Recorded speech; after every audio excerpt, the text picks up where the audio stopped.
अस्सलाम वालेकुम dear students. आज का हमारा टॉपिक है डिस्कवरी ऑफ न्यूट्रॉन। इससे पहले हमने डिस्कवरी ऑफ प्रोटॉन और डिस्कवरी ऑफ इलेक्ट्रॉन के मुतल्लिक पढ़ा था। तो जैसा कि हम जानते हैं कि प्रोटॉन जो है वो किसने डिस्कवर किए 1886 में गोल्डस्टेन ने, और इलेक्ट्रॉन्स जो हैं उनको किसने दरियाफ्त किया था 1897 में जे थॉमसन ने। आज न्यूट्रॉन के मुतल्लिक बात करेंगे। न्यूट्रॉन के मुतल्लिक बात करने से पहले एक बड़ी अहम मालूमात जो यहाँ पर लिखी गई है वो ये है कि रदरफोर्ड एक साइंसदान था। रदरफोर्ड के मुतल्लिक हम इंशाल्लाह नेक्स्ट टॉपिक में पढ़ेंगे। उसने अपना एक एटॉमिक मॉडल पेश किया था। रदरफोर्ड जो है वो एटम के एटॉमिक मासेस मालूम करने की कोशिश कर रहा था। तो उसने एक पेशगोई की कि किसी भी अगर हम एटम का एटॉमिक मास मालूम करना चाहते हैं तो एटम का एटॉमिक मास जो है वो एटम के अंदर मौजूद जो पार्टिकल्स हैं, जो सब एटॉमिक पार्टिकल्स हैं, उनकी बुनियाद पर मालूम किया जा सकता है। लेकिन जब सब एटॉमिक पार्टिकल्स उस वक्त कौन से दरियाफ्त हुए थे? प्रोटॉन और इलेक्ट्रॉन। अब प्रोटॉन और इलेक्ट्रॉन की बुनियाद पर जब हम एटम का एटॉमिक मास मालूम करने की कोशिश करें तो हम एटम का एटॉमिक मास मालूम नहीं कर सकते, क्योंकि उसकी वजह यह है कि इलेक्ट्रॉन जो होते हैं उनका मास नेग्लिजिबल होता है। अगर प्रोटॉन के मास की बुनियाद पर हम एटम का एटॉमिक मास मालूम करना चाहें तो ये पॉसिबल नहीं है। ये एग्जांपल की मदद से मैं आपको समझाता हूँ। देखें, कार्बन है। कार्बन जो है उसका हम जानते हैं कि एटॉमिक मास कितना है? 12। अब कार्बन जो है उसके अंदर प्रोटॉन कितने हैं? 6। नंबर ऑफ प्रोटॉन्स 6 हैं और नंबर ऑफ इलेक्ट्रॉन्स जो हैं वो कितने हैं? 6। जैसे मैंने अभी आपको बताया कि कार्बन जो है उसके अंदर मौजूद इलेक्ट्रॉन्स का जो मास है वो निग्लिजिबल होता है। अब बचता है सिर्फ प्रोटॉन का मास। ठीक है। अब कार्बन जो है उसके अंदर कितने प्रोटॉन है? 6। तो एटॉमिक मास जो है वो कार्बन का 6 होना चाहिए, लेकिन कार्बन का एटॉमिक मास कितना है? 12। ठीक है। अब वो जो 6 इजाफी पार्टिकल्स हैं, एक्स्ट्रा पार्टिकल्स, वो कौन से ऐसे पार्टिकल्स हैं जो प्रोटॉन के साथ मिलकर इस कार्बन के एटॉमिक मास को डिस्क्राइब कर रहे हैं? तो रदरफोर्ड जो है उसने ये पेशगोई की कि किसी भी एटम जो है उसका एटॉमिक मास हम प्रोटॉन और इलेक्ट्रॉन की बुनियाद पर वाज़े नहीं कर सकते। एटम के अंदर कुछ ऐसे मज़ीद पार्टिकल्स भी हैं जिनका मास प्रोटॉन के मास के बराबर है और वो न्यूट्रल पार्टिकल्स हैं, उनके ऊपर कोई चार्ज नहीं है। अब ये एक पेशगोई थी। इस पेशगोई को लेकर दूसरे जो साइंसदान थे उन्होंने रदरफोर्ड के इस ख्याल के ऊपर काम करना शुरू कर दिया। बिल आखिर 1932 में जेम्स चैडविक, ये एक साइंसदान था जेम्स चैडविक, इसने उन न्यूट्रल पार्टिकल्स को तलाश कर लिया और उन न्यूट्रल पार्टिकल्स को नाम दिया गया न्यूट्रॉन का। अब जेम्स चैडविक जो है उसने 1932 में न्यूट्रॉन्स दरियाफ्त कर लिए, डिस्कवर कर लिए। अब ये उसने न्यूट्रॉन्स कैसे डिस्कवर किए, इसके लिए उसने एक एक्सपेरिमेंट परफॉर्म किया। एक्सपेरिमेंट क्या परफॉर्म किया गया कि उसने सबसे पहले अल्फ़ा पार्टिकल्स जो हैं उनकी बौछार की ब्रिलियम एलिमेंट के ऊपर। ब्रिलियम के उसके पास एक कोयल थी, ठीक है, एक उसके पास टुकड़ा था, पीस था, उसके ऊपर जब उसने अल्फ़ा पार्टिकल्स की बौछार की तो उसके नतीजे में कुछ ऐसी रेडिएशंस पैदा हुई जिन रेडिएशन ने, जब उन रेडिएशंस को चार्ज डिटेक्टर से गुजारा गया तो उन्होंने चार्ज डिटेक्टर जो है उसके ऊपर कोई रीडिंग शो नहीं की। ये चार्ज डिटेक्टर जो है ये चार्ज के मुतल्लिक बताता है, पॉजिटिव या नेगेटिव चार्ज के मुतल्लिक, तो इसके ऊपर किसी किस्म की कोई तब्दीली नहीं। तो इसका मतलब ये था कि जो यहाँ से रेडिएशन आ रही हैं, जो पार्टिकल्स आ रहे हैं, उनके ऊपर कोई चार्ज नहीं है। तो चैडविक ने इन पार्टिकल्स को न्यूट्रॉन का। अब याद रखिए कि ये उसका जो एक्सपेरिमेंट है ये आप देख रहे हैं, उसने सबसे पहले अल्फ़ा पार्टिकल्स लिए। ये अल्फ़ा पार्टिकल्स उसने कहाँ से हासिल किए? अल्फ़ा पार्टिकल्स का सोर्स क्या था? इसका सोर्स जो है वो एक रेडियो एक्टिव एलिमेंट पोलोनियम था।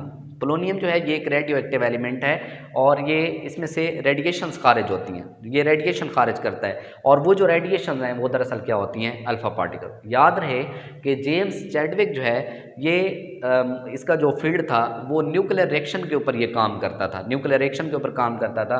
तो इसलिए इसने यहाँ पर पोलोनियम इस्तेमाल किया, क्योंकि पोलोनियम जो है वो कौन से पार्टिकल रखता है? Alpha particles. अब अल्फ़ा पार्टिकल्स क्या हैं? अल्फ़ा पार्टिकल्स जो हैं ये दरअसल हीलियम के न्यूक्लियाई हैं, हीलियम के न्यूक्लियाई। ठीक है।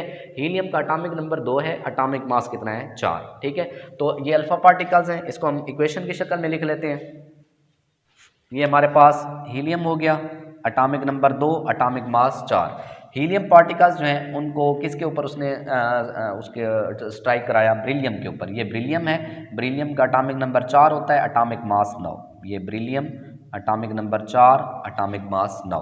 तो जब उसने इन अल्फ़ा पार्टिकल्स को ब्रिलियम के ऊपर स्ट्राइक कराया तो उसने देखा कि यहाँ पर न्यूट्रॉन्स पैदा हुए। एक तो कार्बन पैदा हुई, ठीक है जी। कार्बन जो है इसका एटॉमिक नंबर 6 होता है और यहाँ पर जो कार्बन पैदा हुई उसका आइसोटोप कार्बन 12 था, यानी उसका एटॉमिक मास कितना था 12, और साथ ही यहाँ पर क्या पैदा हुए, न्यूट्रॉन पैदा हुए, ठीक है जी।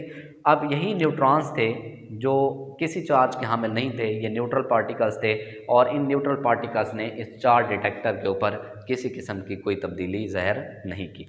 अब यहाँ पर मैं आपको थोड़ा सा समझाता चलूँ कि ये हीलियम जो है इसका एटॉमिक नंबर 2 है, बेरिलियम का एटॉमिक नंबर 4 है।